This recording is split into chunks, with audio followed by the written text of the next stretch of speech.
48 Laws of Power. Have your feelings towards the book evolved or changed over time? Because society moves on, you move on as an individual, as a human, you learn new things, you mature, and then the book is kind of held in time. It was a very serious effort to try and get at something timeless. Now, yes, there's a dark side to it, and maybe I've moved on from that.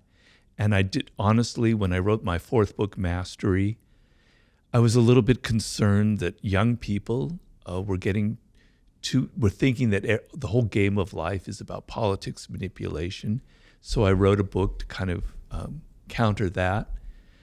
But I think the book is true and it's held up. I think if I look at business, what's going on in the business world, I kind of I think I hit it on the nail about what goes on in the dynamics and the power game. You know, I wrote a book on human nature, and the idea is we were formed hundreds of thousands of years ago in particular circumstances. Our brains are wired a certain way. Yes, we're very sophisticated. Yes, we have the internet. Yes, I'm here being interviewed by you on a podcast. It's pretty insane. But we haven't fundamentally changed. The same raw emotions of envy, of aggression, of worrying about our status, about having to disguise ourselves and appear like we're saintly and loving, that we don't have a shadow, which we all have. None of that has changed. What is power? I was really compelled when you're talking about the evolutionary roots of power, but like at its essence, what is power?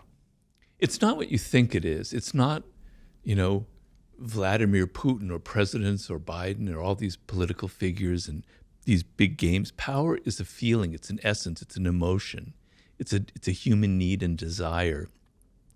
And really what power is a sense of understanding yourself and being able to control yourself. So the way I look at it, I like to look at it not through the lens of great power politics, but as an average, everyday human being here in the United States or in England. The feeling that you have with your children, with your spouse, with your colleagues, the people who work for you, the sense that you have no control, that you can't influence them with your ideas, that you can't get them to maybe soften some of their ugly behavior if they have that you can't get them interested in helping you with a project or whatever, is the most miserable feeling a human being can have. Malcolm X had a quote that I love, which is, absolute power corrupts, but absolute powerless corrupts even more. I'm butchering it, but that was the gist of it. The feeling of powerlessness is actually more corrupting than the feeling of having a lot of power. It turns people into being passive aggressive, into playing all kinds of weird games, negative games to get power. You want to feel that you have a degree of control over events in your life, over people, over your future.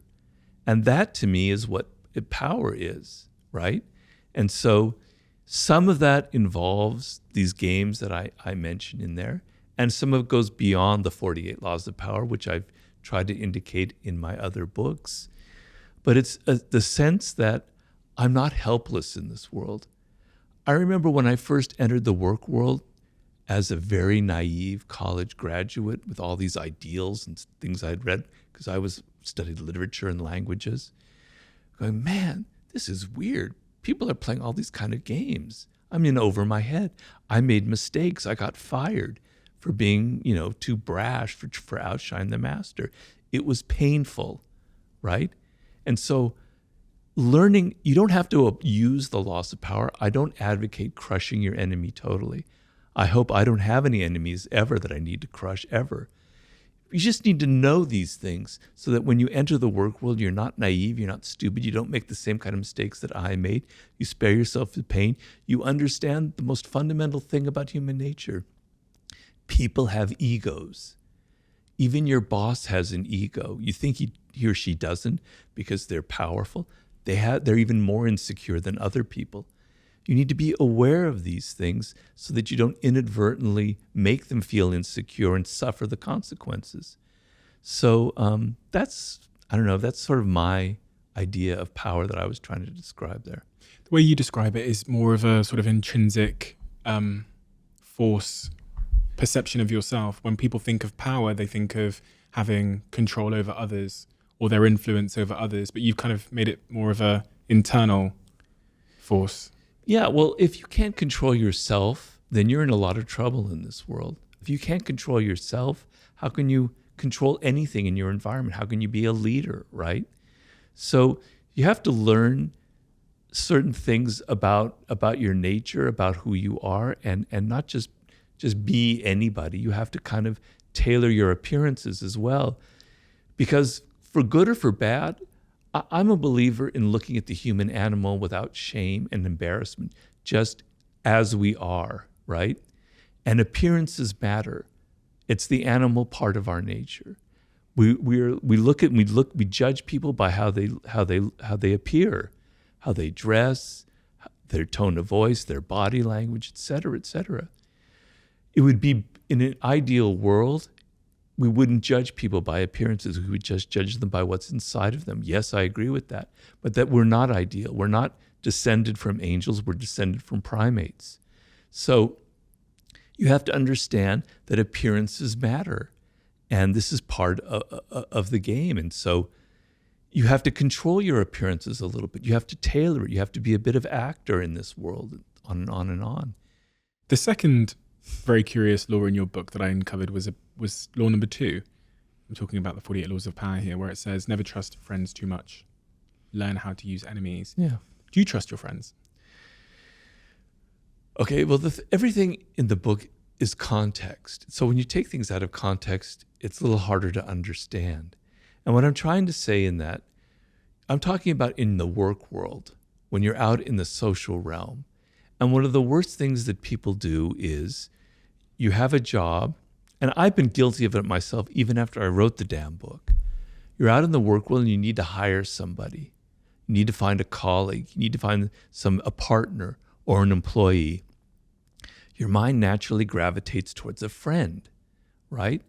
Because they know you, you trust them, you have a relationship, and you feel comfortable with them. And it's a terrible mistake. So many of the worst things that have happened in history are because of that very problem. Because friends, there's all these emotions involved between people, right? And those emotions confuse the issue. So what I'm talking about in that law is when you need to get results, you need to think, when you have a job or something, you have to think in practical terms, not in terms of emotions, not in terms of friendship, et cetera, et cetera. So you want to keep your work world separate. It's not everything about life is having to be friends and having nice things and everybody like you. Sometimes what matters is getting results done. And sometimes the best person to work with isn't your friend because they don't have all this other stuff that we're talking about. In fact, a very powerful move is if there's an enemy out there, somebody who you never got along with, if you approach them and say, let's bury the hatchet, I have a job and I'd really like you to work with me. I know you're really smart. The turnaround of emotions is a very powerful thing where they're going, wow, yeah, sure, that's great. I never expected that. And they're highly motivated to now prove that they're worthy of your change of mind.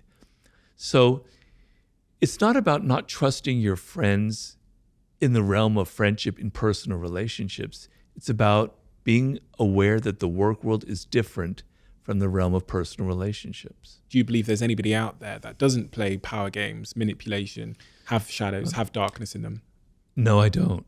But so in my war book, I read the biography of Mahatma Gandhi, one of the saintliest figures in history, right? And I realized that Mahatma Gandhi was actually a brilliant strategist. Now, I'm not saying his use of nonviolence and civil disobedience didn't come from the heart. He didn't mean it. He didn't actually believe in the peaceful method. He did. It was very sincere. But he was very strategic about it. And he planned a campaign, several campaigns like the Salt March in the 1920s, where he knew, for instance, that the English public was very liberal-minded. They had this ideal of themselves as being they weren't colonialists, they weren't imperialists. They were doing the best for the world. And he deliberately had these marches where he knew that they would be reading in their newspaper and seeing photographs of Indian people being beaten up by Englishmen and their Indian officers on the streets of wherever. It would have a terrible impact on the public. He thought in terms of strategy. Okay, so there's Gandhi. Then there's Martin Luther King, who's somebody I wrote about a lot in The Laws of Human Nature. Another great icon whom I admire, who actually was inspired by Gandhi and had campaigns of civil disobedience. And there was a campaign, I believe it was in Montgomery or Selma, I can't remember which one, where he was getting fed up. They weren't getting very far in the civil rights movement. They were reaching a stalemate, and he was getting very frustrated. And an advisor came to him and said, look, we're going to have this massive march, and I can get a lot of elementary school and junior high school students to be on this march because they believe in you and they're very fervent. And I think it would be great. And his advisors go, God, you can't do that. You can't put 13-year-olds at risk. And Martin Luther King thought about it very deeply. He said, no, we're going to go ahead and do it. Because, damn it, I want the American public sitting in there all fat and watching their televisions to see these brutal, Bull Connor, the police chief then. I want to see these children being water hosed and beaten, and it's going to have an incredible impact. He was being strategic, and his advisors were shocked by it, but it ended up proving to be one of the most pivotal, important moments in the civil rights movement. So here you have Gandhi and Martin Luther King. And Martin Luther King was a flawed individual, as we know, right? He had a private life that wasn't exactly the same as his public life. I don't judge him for that because he was a brilliant man, and I admire him. I love him deeply. Reading his biography made me even admire him even more, seeing that he had a human, flawed side to him. But these are icons that we set up, and they reveal what I'm talking about in human nature. You can't escape it. Yeah, maybe there was some saint born in some century that I've never heard of that maybe got pretty far away from everything I've talked about. But, we all have this idea, like in The Laws of Human Nature, I write about irrationality, envy, aggression, or narcissism. Narcissism is a good one. Oh, they're a narcissist. I'm not a narcissist. I'm not self-absorbed, but they are. Yeah. I don't have any of those traits. Well, damn it. Every single human being has self-absorption traits. We can't help it. We naturally think of ourselves first. Yes, there are people who are much deeper narcissists in life, no doubt, and there are toxic narcissists, but we all have a touch of it. I want you to be a little more humble in this world and not be so arrogant and not think that you are somehow exempt from having a dark side, that somehow you were born with a halo over your head, that you were born different, you don't have human nature, that you're a saintly person, you're much better. Get rid of your moral superiority because I find that deeply offensive. We are all cut from the same cloth. We all have the same flaws. And when you look at yourself, and when I wrote The Laws of Human Nature, I'm going, damn it, Robert, you have a dark side. You're a narcissist. I had to come to terms with my irrationality, my grandiosity, my aggressive instincts. But it's the only way to change yourself is to be aware that you have these issues. I have the narcissistic tendencies. Now I see it. All right. Now when they pop up, I can control it better. I can say, damn, Robert, you're being too self-absorbed to think more about the other person. But if you go around in life thinking, I don't have any of these problems, I'm not a narcissist, you're never going to have the awareness to stop the fact that you are actually one. Being a narcissist, is that objectively a good or a bad thing? Because when you was obviously, I know people at home go, it's a bad thing. As a narcissist cause a lot of harm, and that's very true. But in the context of the human animal and why the human animal develops certain attributes and qualities to maybe further its survival or its ability to stay within the social pact, is it just a consequence of being a human to have these like shadow traits and to be coercive and manipulative? Is it good or is it bad? Or is it neither? It's neither. Because it just is, right? So with narcissism, for instance, there's a reason why we're narcissists. So I explain in the book, it's not my own theory, it comes from some great psychologists like Kohut, the origins of narcissism, right? So when you have to leave you, when your parents have to kind of not abandon you, but have to not give you as much attention as you used to have, and you're 3 years old or 4 years old, you don't remember it, but it was very painful. Like, oh, they don't love me as much. What's wrong with me, right? You know, I have to get that love and attention, not just naturally, I have to do things to earn it, et cetera, et cetera. And what happens with a lot of people in that situation when you're a child is, I have to develop I have to be my own mother or father. I have to find a way of loving myself. When something bad happens, I have to retreat inward and go, I'm really not so bad at all. I'm actually a decent person. I like my own tastes. I like the clothes that I wear, et cetera, et cetera. You're developing the shreds of self-esteem, right? And people who never develop that because they were abused or they were abandoned or even if they were suffocated, never develop that self-esteem. And so what happens in life is if you don't develop that and you get older and people attack you and yell at you or criticize you, you can't retreat inward to that self-esteem, that love you have. The only thing you know is to get angry, they call it narcissistic rage, and to yell at people and say, God, get away from me, you're evil, et cetera, et cetera, et cetera, right? And then the other problems evolve where the only way I don't have that inner self-esteem, the only way I can get people to love me is by being incredibly dramatic and overly dramatic, et cetera, et cetera, et cetera, and always making myself the center of attention. That's what creates a deep narcissist. That's their only way of getting the love that they need. So children, we all need that degree of self-esteem, that anchor in our life. So narcissism, self-love, is not a bad thing. But what happens is as you get older, if you go too deep into it, it becomes a problem. And so what I say is you need to take that self-love and that has a good function and turn it outward as much as you can and turn it into empathy and love and consideration for other people. That's your task as you get older in life. That's how I approach all of these flaws. You can't run away from them. You can't run away from your shadow, your dark side. You can make it work for you. You can make it positive and productive and healthy. You can become a healthy narcissist, which is a name that I use in the book. You can use your dark side for positive purposes. Let's say you have a lot of anger inside, and I had a lot of anger when I was younger. I was a very angry young man, right? Channel that into some kind of cause. And I have a lot of causes that I believe in very deeply. And when I was younger, I was like that. Channel that energy into something productive and helpful and put it into something that goes to something that helps society. That's using your dark side for positive purposes. Because the dark side of human nature has a lot of creativity, has a lot of energy.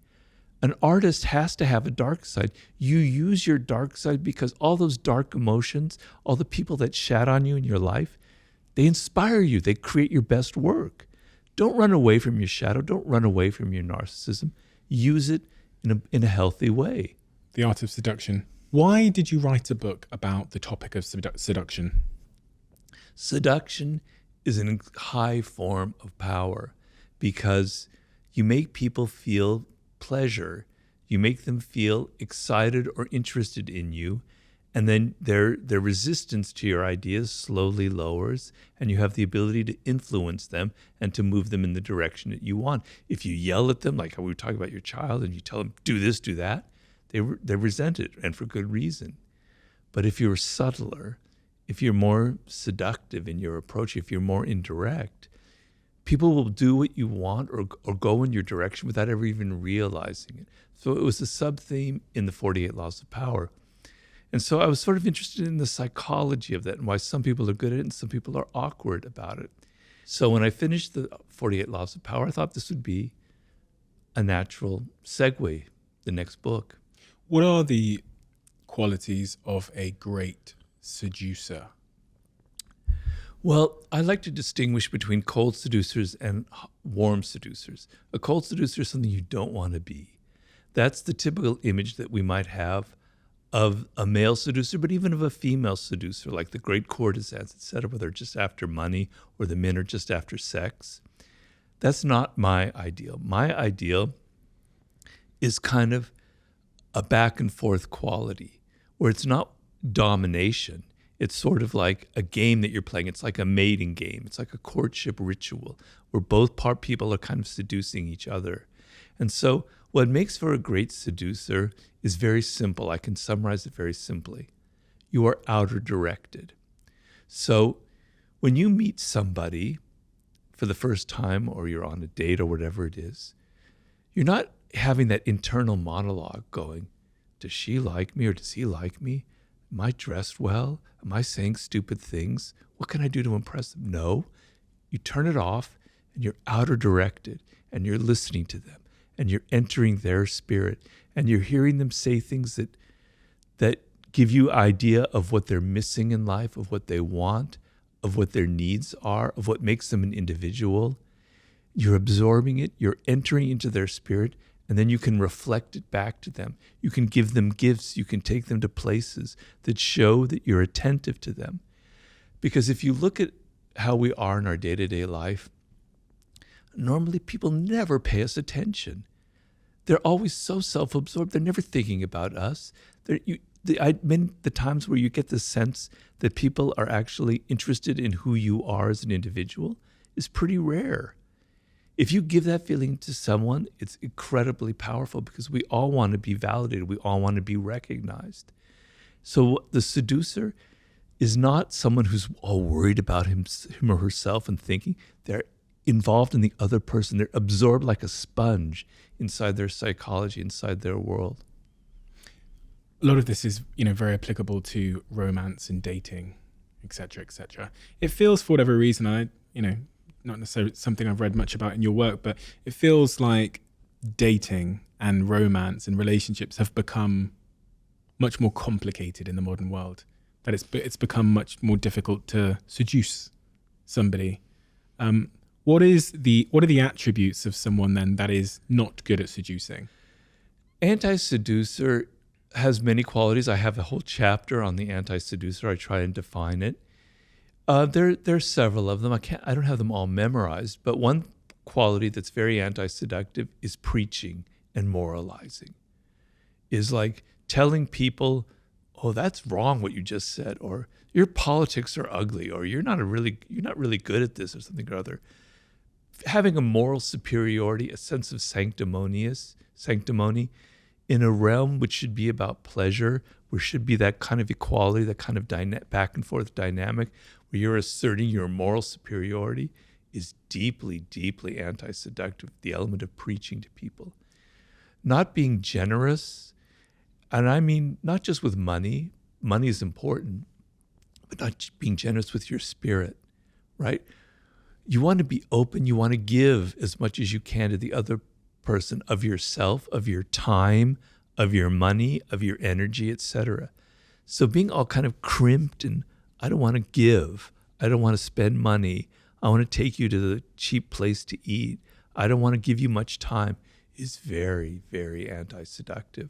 When you were talking a second ago about the person who goes on the date and they're thinking about themselves and what they, what their hair looks like or whatever else, that spoke to an insecure person. Is insecurity a seductive quality or is it a anti-seductive quality? It is anti-seductive. Now, there is a part of weakness that is seductive. So I would say vulnerability is seductive, but insecurity is anti-seductive. And there's a big difference. Why does vulnerability draw people to you? Because the sense, so if I can define seduction in simple terms, most of the time we are closed to the influence of other people, particularly now. We have these walls up because life is harsh. People are coming at us with their advertisements, with their pleas, with their wanting money, with this, that, and the other. And we've all learned to be very defensive, right? And seduction is an openness, is the opposite of that. And you felt it when you were a child towards your parents. You felt very vulnerable and open. And there was an element of your parents and how they treated you that was very much like a seduction, right? So seduction is about being open to the other person to the extent where you can even fall in love. You can fall under their spell. And the sense of letting go of your ego, letting go of your defensiveness, and letting another person enter your world is being seduced. It requires vulnerability. If you meet, the typical scenario is of a man who's not vulnerable at all. He's so powerful and in control and everything, has no vulnerabilities. It's frightening. For a woman, it could be very frightening. Like this, he's so strong, he's so invulnerable that there's something wrong about it. Maybe he's a serial killer. Maybe he's got skeletons in his closet. Something isn't right about that. What seduces you about a puppy, about a child, about an animal, is their vulnerability. It makes you want to hug them. It makes you want to help them, right? The sense which if you came upon a tiger that's there and they don't need that, well, that's not seductive. I mean, on your screen it is, but if they're there in your living room, that's not seductive. But that puppy is, right? Vulnerability, the sense that somebody needs protection or help, brings out qualities in us that we don't normally have that I think allow for seduction. So that is being vulnerable. That is, I can be influenced by that other person. I am open to their spirit, right? That's being vulnerable. The word vulnerable, I hate to sound like a professor here, so excuse me, in seduction, comes from the root of it means a wound, vulnus. So you have a wound inside of you and you need healing. And the other person naturally wants to help you, right? But being insecure is means I'm so self-absorbed, I'm so worried about myself that I can't get out of it. And we've all had that experience. When you meet somebody and you can sense, you can smell their insecurity in them. I'm not judging them because we all have insecurities. It makes you feel insecure. It makes you feel a little bit awkward. Whereas if you meet someone who's not like that, who's confident, etc., it brings out that quality in you. So if you're on a date and there's someone you smell that kind of insecurity, it makes you awkward and insecure. It creates a kind of a problem. So that would be the difference between the two. There's going to be a lot of people listening to this that are single and ready to mingle. What advice would you give them in terms of being great at dating? You've talked about the importance of vulnerability there and how that kind of forms connection between humans in a very innate way.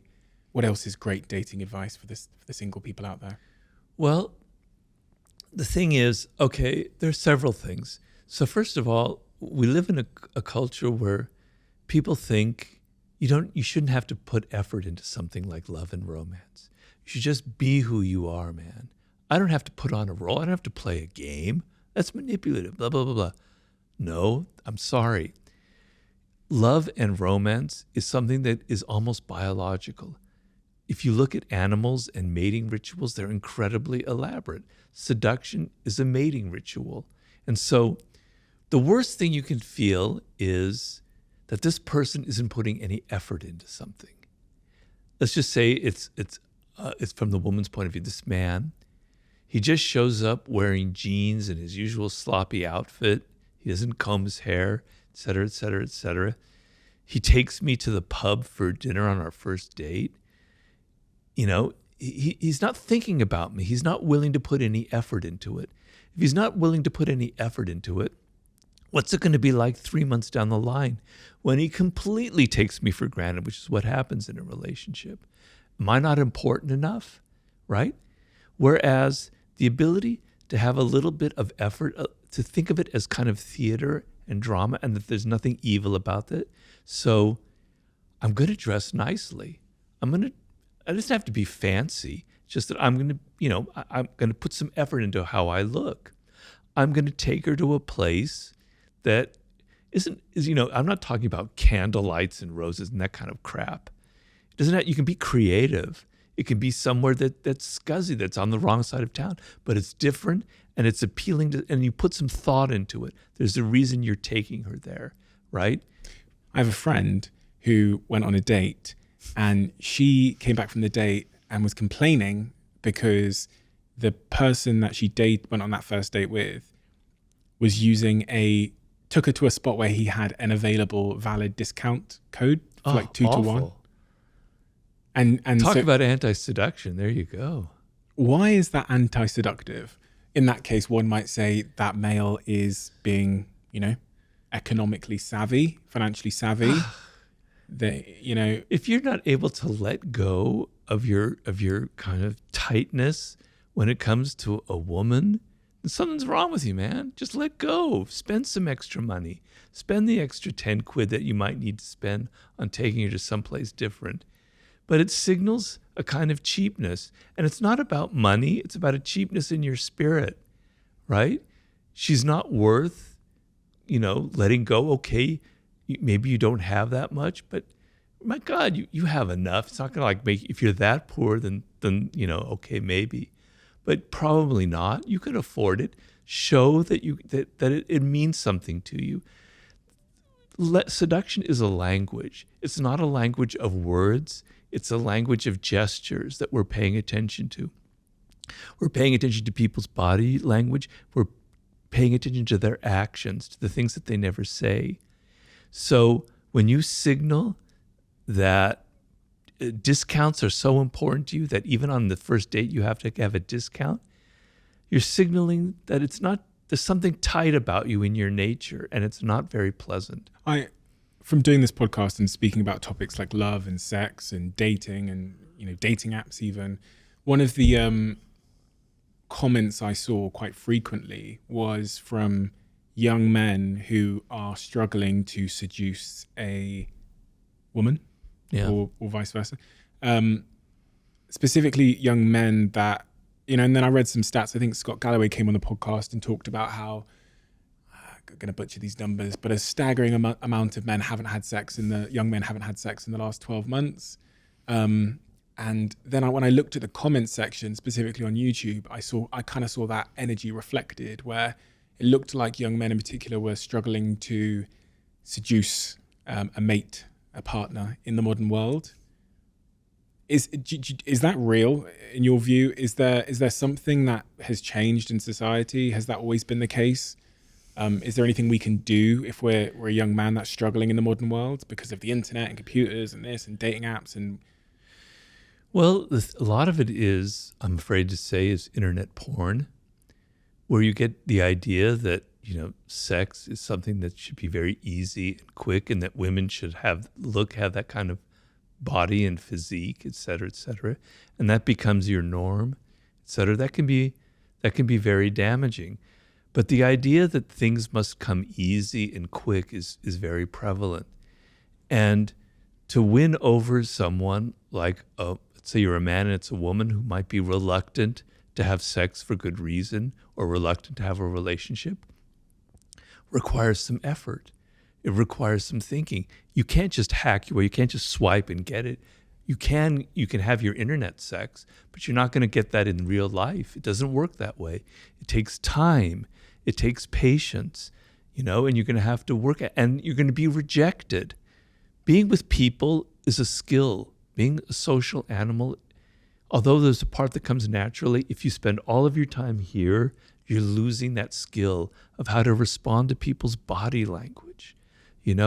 Half of the thing is you're sitting in a bar opposite, let's say it's a woman, and how she crosses her legs, how she sips her drink, how she looks at you, how she touches her hair. She's signaling things. It's a language. It's a beautiful language, right? You have to learn it, and you're not going to learn it here because you can't. You have to be in person. It has to be skin to skin. You have to get a feel for what other people are thinking and feeling. And we're actually really, really good at that. That's what makes us human. It's called mirror neurons. I can sense what's going on in your mind. I can read your body language. You have to get out in the world, and you have to put yourself physically out there and try and have rejection. And I know it sounds awful, but it is a skill in a way, where you're learning how to understand and deal with people and understand who they are and get inside their spirit It takes time and effort and patience. So for young men, you have to realize that, right? If you think everything has to be easy and quick, it's never going to work for you. And I talk about the Hollywood actor Errol Flynn, who is perhaps numerically the greatest male seducer ever, because it's estimated that he had seduced close to 3,000 women, and he died when he was 50. And if I did the math one day, I go, how can that possibly be? And I tried to research what was his secret, and it was hard to find out. Finally, I found a book written by a woman whom he had seduced, another actress, and she said he was so relaxed and so comfortable. It was like an animal type thing. And then when I would sit with him, it was almost as if I had drunk 2 martinis just sitting next to him. His comfort and his security and his confidence, his relaxed attitude, it just made me drunk. So feeling relaxed, feeling confident and not defensive and comfortable with yourself is a very powerful seductive quality. I mean, there are many of them, but that's one that I would point out. Have you ever figured out what builds confidence? You earlier on, you were talking about how children need to experience things firsthand. You can't just tell them. You can't just tell someone, for example, to be confident. Preaching doesn't seem to work. What is it in your view that does build that true, you also can't fake confidence? No. I remember, we talked about rejection a second ago. I was rejected by pretty much every girl that I was pursuing between the ages of 16 and I'd say 22. Really? Yeah. Do you know what it was? I was faking confidence. It all changed when I was actually had a sense of security in myself. Right. But in the period where I was like faking confidence, I was pretending I was confident. It was like they just could read past it. That's almost how I look back on the situation. So I came to learn that you can't fake confidence. You can't pretend to be it, because there's so many sort of micro expressions that end up reading more like insecurity than confidence. But what is real confidence, and how does one build it in your view? Well, you've kind of answered your own question there in a way. So, fake confidence is like bravado, right? And you're putting on an act. And particularly women who've had to deal with this for, millennia, they can smell it, they can sense it. They don't have to, it's not in your words, it's the body language, et cetera, et cetera. Real confidence comes from actual actions, from your actual things you've accomplished, right? So, when you're 22, 21, it's hard to have that confidence, because what is it based on? Maybe it's based, maybe you're really good looking if you happen to have that good fortune and you can feel confident about that and you don't have to try so hard. All right, maybe that might work. Or maybe you're really good at sports, or maybe you're a really good dancer, or you're a really great singer, but it's based on something real. You have a skill.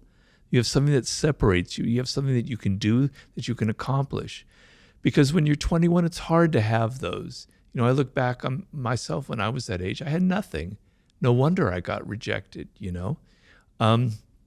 So it comes from what you do in life, okay? The finest sense of confidence is actually creating things and having success and meeting goals and achieving things and having a record of that, and maybe what goes with that is having some money, but it's not necessarily, because you don't have to have a lot of money, and you don't have to be good looking to seduce. That's a myth that I try to explode in the Art of Seduction.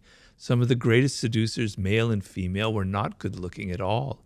It's about psychology, and it's about how you carry yourself. But the confidence comes from actually what you can do, not how you feel or what you say. Well, it is how you feel, but the feeling is based on things that you actually can do, skills that you have that separate you, that make you feel really confident, So body language. Yeah, I find it fascinating that, there's quotes and things that say 80% of our communication is nonverbal, et cetera, et cetera. Body language is so interesting to me because, again, I think that's one of the things that it's just impossibly hard to fake. I was reading, a couple of books on, there was a phase when I was, 20, probably just after being rejected all the time, when I was maybe 22, where I started reading books from pickup artists. and they would obsess on the topic of body language. And one of the things they'd say is, and I was explaining this to my girlfriend a couple of weeks ago, that when a man is lower confidence and when he's desperate, he does this thing called pecking in a nightclub, where he'll like lean in and like shout in your ear. And when he's higher confidence, he kind of leans out and he'll wait for you to lean in. Small things like that, subtleties like that intuitively we're reading and understanding and communicating and etc. But someone that doesn't have the confidence probably isn't even aware that they do. So when I reflect on my rejection phase, I think, gosh, my body language must have been exuding desperation and low status and low value, low self-esteem. What's your thoughts on body language? And well, in my last book, Human Nature, I wrote a whole chapter on it. I quoted the figure 95%, but who knows what it really is. The thing it is that we evolved for hundreds of thousands of years before language existed, right?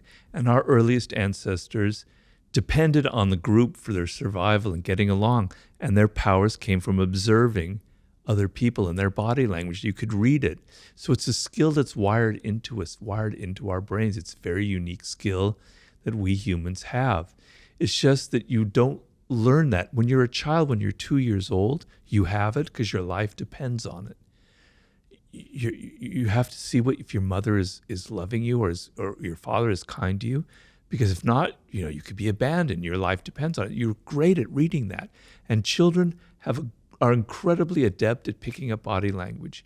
So if someone is fake, if someone's an imposter, they hate being around children because children see through you, like radar, right? Because they're so attuned to it. You had that skill when you were very young, but you lost it because you became so oriented with words and you became so self-absorbed that you're not paying attention. But it's extremely important, right? So the whole body is involved in it. So you've got to first stop thinking about people's words so much. Because the one thing about words, unfortunately, is people can lie. They can say whatever they want. They can say, I love your screenplay. That was fantastic. You were great in that movie. I thought you were great, et cetera, et cetera. They can say anything to please, to flatter, to cajole you. But body language, man, it doesn't lie, right? So I talk in that book about the eyes and the fake smile.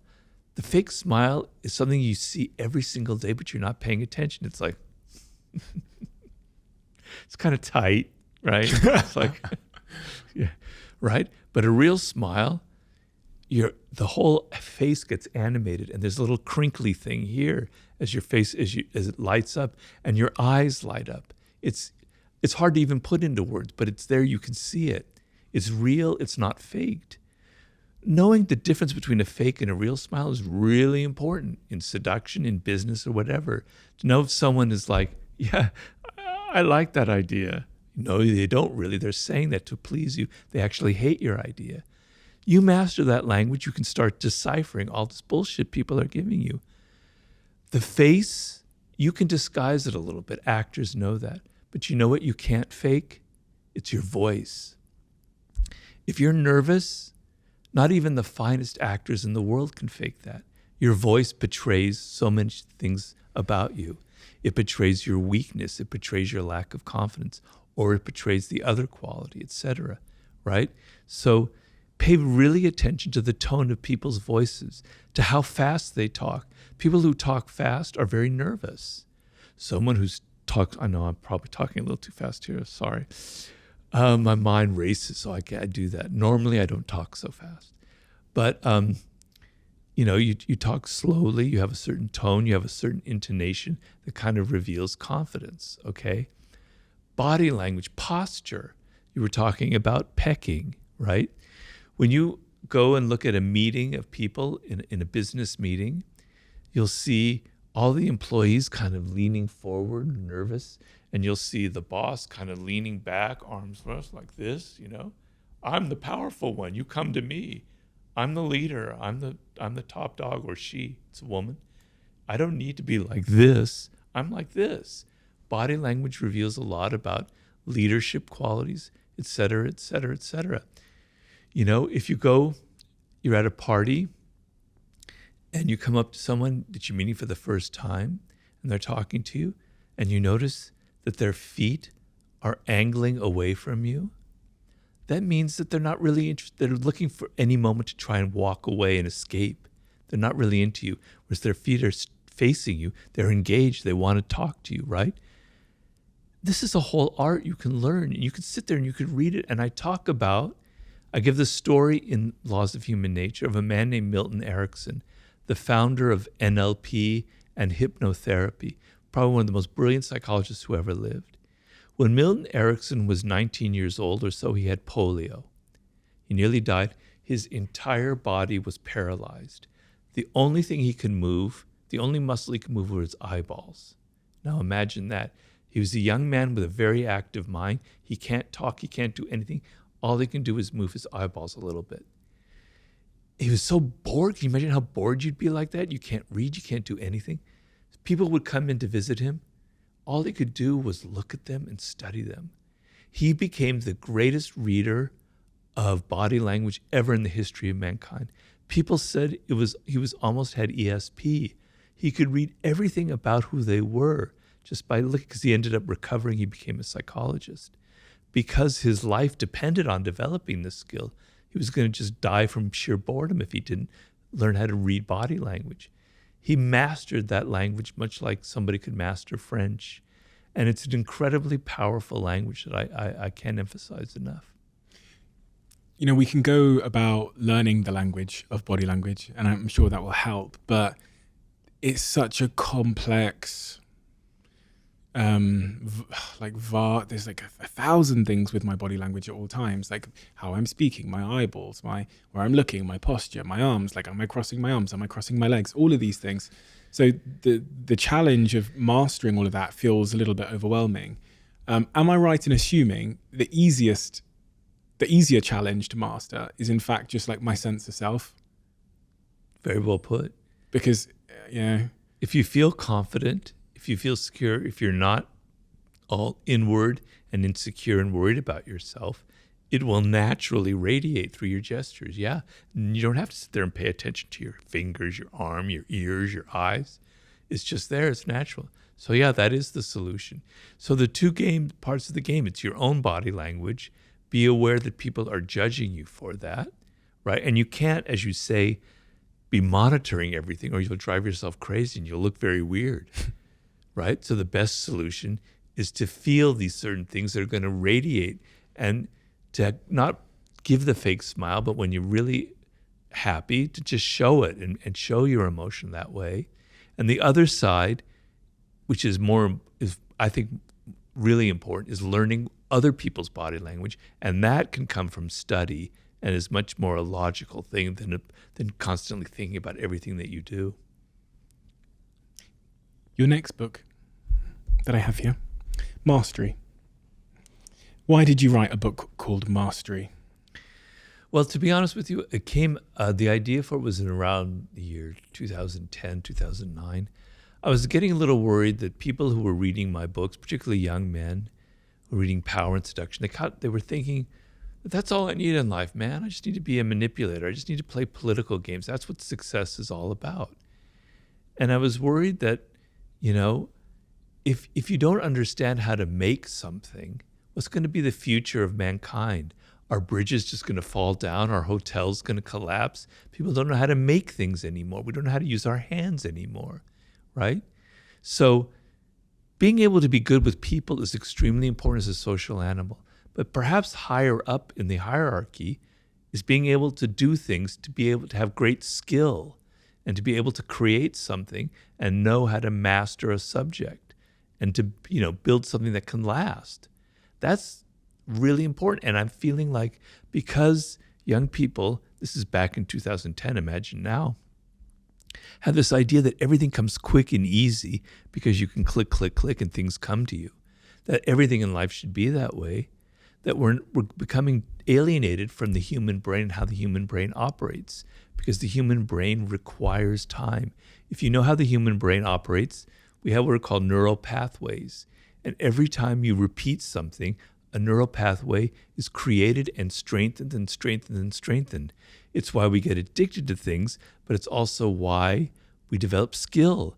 So if I'm sitting there shooting free throws day in and day out and day out, my brain is wiring it, it's learning that motor skill, that hand-mind thing, and it's getting better and better and better at it. It takes time, it takes repetition to build those pathways.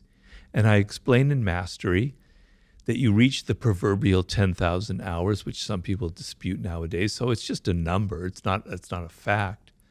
You've spent so long learning something that there's so many pathways. It's like this amazing inner landscape with all these connections going on in your brain.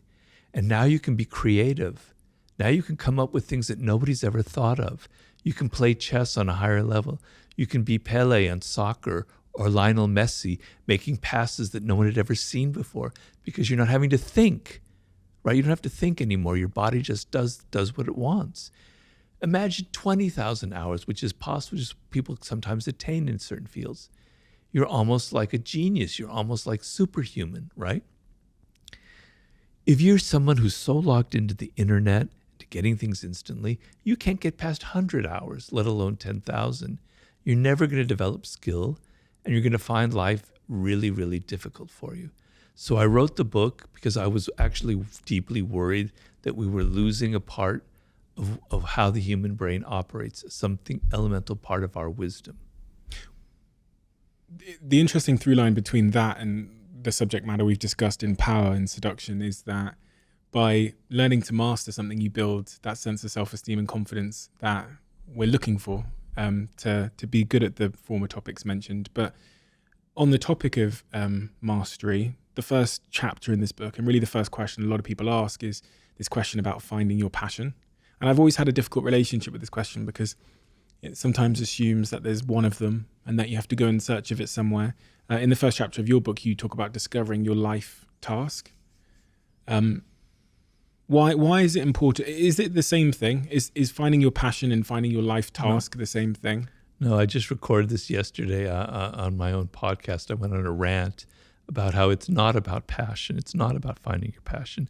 I actually don't like that word passion. It kind of makes me cringe because if you think about it, passion, to succeed at anything requires time and effort and boredom and tedium. So let's just say a simple example. You're learning to play the piano. When you first sit down at the piano, you have to play these really insipid tunes. It's so boring. You have to learn, I forget what they call it, finger exercises and scales. On any instrument, you have to learn scales, etc. It's tedious, man. If you think it's got to be passion, forget it. You're never going to get far.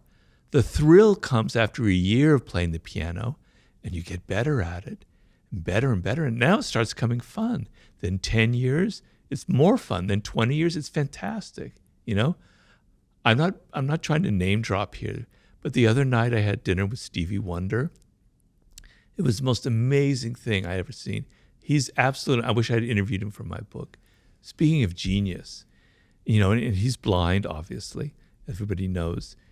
But I was watching him. He performed for us. We were over there with a group of friends at his recording studio. I was watching him play the piano, and he's blind, right? And he's improvising, and it's just absolutely brilliant and amazing. And as I'm seeing this, I'm thinking, I could see the thousands of hours he's been putting in, just touching these keyboards and knowing where the keys are.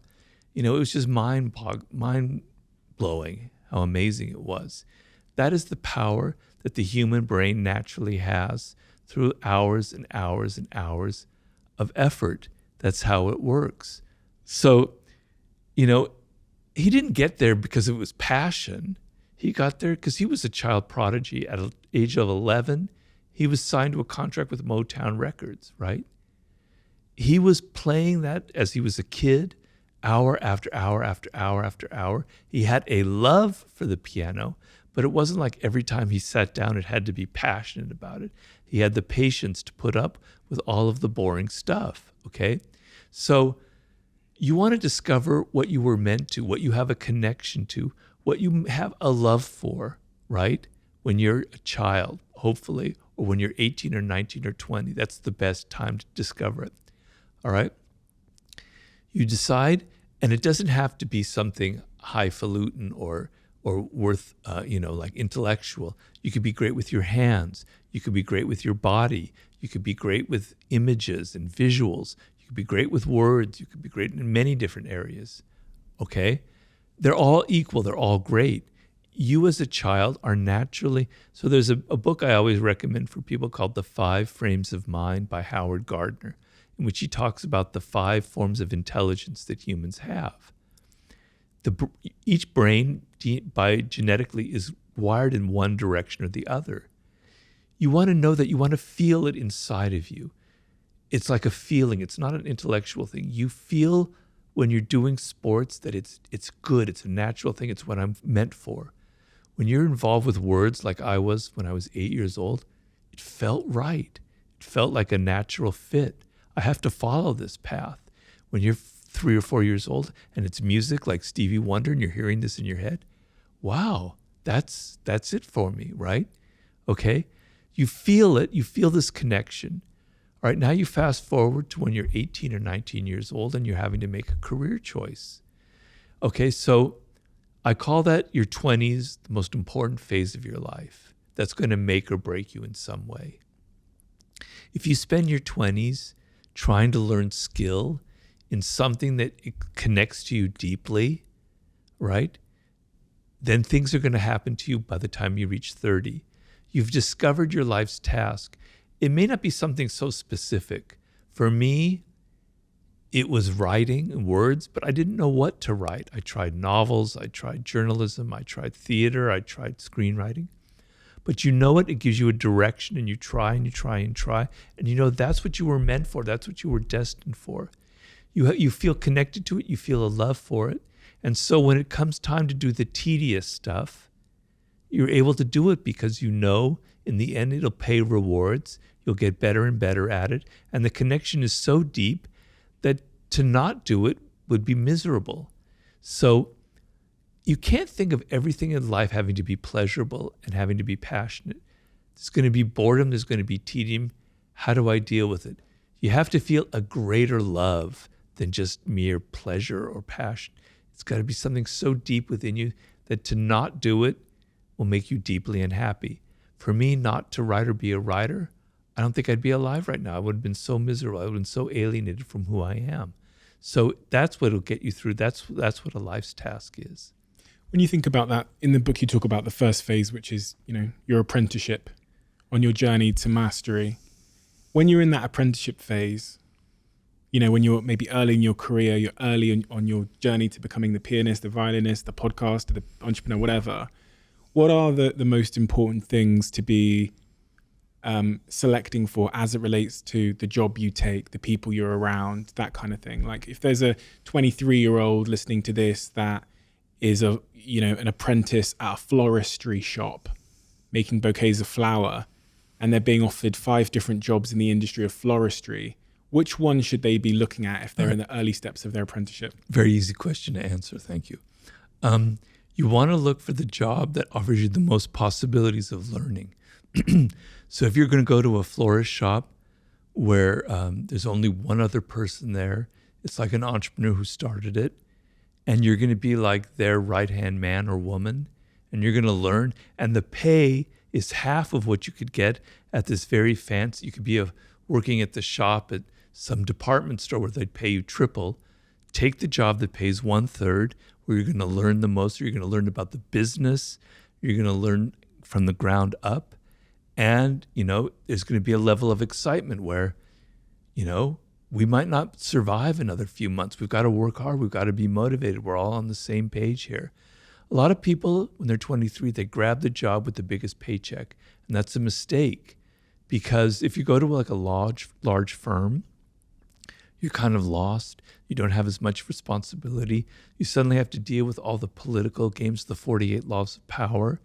You're not paying attention. You're not developing skills as much. You don't have as much responsibility. Take the job that has 1/2 the salary, but you're responsible. You're going to be learning, and it's up to you. That's the most important thing you can do when you're at that point in your life. Robert, thank you. Thank you so much.